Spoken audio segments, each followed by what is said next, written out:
कोविड-19 में बहुत से संस्थान, बहुत से ऐसे व्यावसायिक जो संस्थान हैं वो इनको प्रभाव पड़ा है, उनकी व्यावसायिक गतिविधियों में भी काफ़ी कठिनाई आई है। तो ऐसे ही जो रियल एस्टेट की इंडस्ट्री है उसमें भी हमको पता है कितनी कठिनाई आई है। तो इनके लिए पहले हमने जून 30 तक कुछ रियायतें दी थी, उनकी सारी पेमेंट्स को डेफर किया था 30 जून तक। लेकिन अभी चूँकि सारा काम ठीक से शुरू नहीं हुआ है, आज भी इंडस्ट्री को थोड़ा सहायता मिल जाए, इसलिए उस पीरियड को 30 जून के साथ की बजाय अब हमने 30 सितंबर कर दिया है। तो 30 सितंबर तक उनकी पेमेंट्स वगैरह जो उनकी ड्यू हैं उसके ऊपर किसी प्रकार का कोई पैनल, कोई इंटरेस्ट ये नहीं लगेगा। तो एक प्रकार का उनको ये पीरियड जो है फ्रोज़न पीरियड, ज़ीरो पीरियड कुछ भी कह लें, वो माना जाएगा। तो इनको शायद तब तक के लिए ये सहयोग इनका हमने किया है।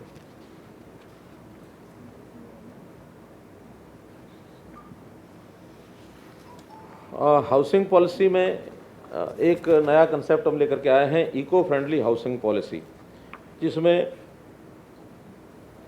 जो कुछ लोग ऐसे हैं कोई सामूहिक हाउस व्यवस्था में नहीं रहना चाहते, अपना इंडिविजुअल घर बनाना चाहते हैं, उनकी लाइसेंसिंग के लिए खास करके जैसे कुछ बड़े लोग होते हैं फार्म हाउस टाइप ऐसी व्यवस्था को अवेल करना चाहते हैं। अभी तक फार्म हाउस की लाइसेंसिंग के लिए 100 एकड़ ज़मीन के ऊपर ऐसे 2 एकड़, 2.5 एकड़, 3 एकड़ के फार्म हाउस इकट्ठे बनाए जा सकते हैं। लेकिन बहुत स्थानों पर आज ज़मीन का संकट ऐसा हो गया कि 100 एकड़ ज़मीन अब किसी को मिलती नहीं है इकट्ठी। तो हमने उसको 100 एकड़ वाली कंडीशन ख़त्म कर दी है। इंडिविजुअल प्लॉट भी आधा एकड़, 1 एकड़ या 2.5 एकड़ तक जहाँ कहीं इंडिविजुअल प्लॉट पर वो अपना फार्म हाउस बनाना चाहता है, उसकी परमिशन भी हमने दे दी है। बहुत ऐसी कॉलोनीज़ हैं जहाँ लाइसेंसिंग होने के बाद बीच में छोटे छोटे टुकड़े रह गए, उन छोटे टुकड़ों के ऊपर बड़ा कोई उनका प्रोजेक्ट खड़ा नहीं हो सकता, वो खाली पड़ी है ज़मीन। उन स्थानों पर कोई इंडिविजुअल अपना मकान बनाना चाहता है, कोठी बनाना चाहता है, तो उसको आधा एकड़ से लेके 2.5 एकड़ तक की अलग से एक पॉलिसी बनाई है। उसमें उनका FAR काफ़ी कम होगा, क्योंकि एरिया वो खाली छोड़े और उसमें एक छोटा अपना मकान बना करके अंदर रह सकते हैं। बाकी अपना बगीचा, अपनी फार्मिंग, अपना ग्रीन बेल्ट जो रखना चाहें अपने रखें। तो इस प्रकार की एक पॉलिसी को eco friendly housing policy residential zone में इसको परमिशन दी है। इसी प्रकार साइबर सिटी की एस्टेब्लिशमेंट की एक पॉलिसी, इसमें भी कुछ अमेंडमेंट की है ताकि साइबर सिटी के नाते से IT उद्योग में काम करने वाले लोग, उनको सुविधा मिले, उनको स्पेस पूरा मिले और वहाँ वर्क प्ले एंड लिव ऐसी एक पॉलिसी बनाए हैं ताकि जहाँ वो काम करे वहीं वो रह सके।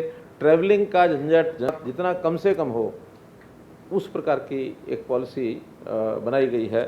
और ये हरियाणा में कहीं भी उस प्रकार का कोई लाइसेंस लेकर के इस काम को कर सकते हैं।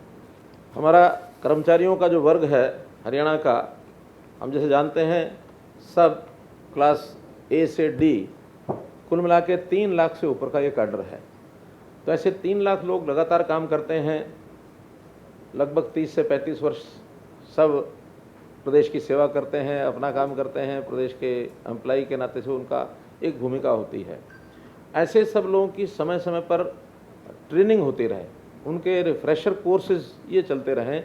तो इसके लिए एक ट्रेनिंग पॉलिसी हमने बनाई है और उस ट्रेनिंग पॉलिसी में वर्किंग जो पॉलिसी है वो काम करते हुए भी उसके लिए कुछ योजनाएं बनी हैं कि वो 2 हफ्ते से लेकर 6 महीने तक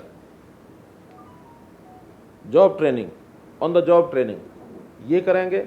अपने स्थान को छोड़कर बाकी किसी स्थान के ऊपर किसी भी अधिकारी के नीचे उनकी ट्रेनिंग होगी। और इन हाउस ट्रेनिंग, उसका एक टाइम टेबल बनेगा कि कौन से वर्क की कब ट्रेनिंग होगी, उसके लिए मास्टर ट्रेनर्स वो उनको सिखाएंगे।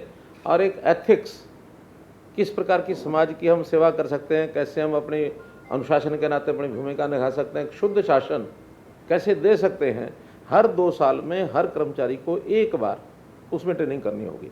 तो इसे 3 लाख सभी कर्मचारियों की ट्रेनिंग ये अब शुरू करा देंगे। हिप्पा के द्वारा ये ट्रेनिंग कराई जाएगी। हिप्पा नोडल एजेंसी रहेगी और भी जिन संस्थाओं का सहयोग लेना होगा वो लेंगे।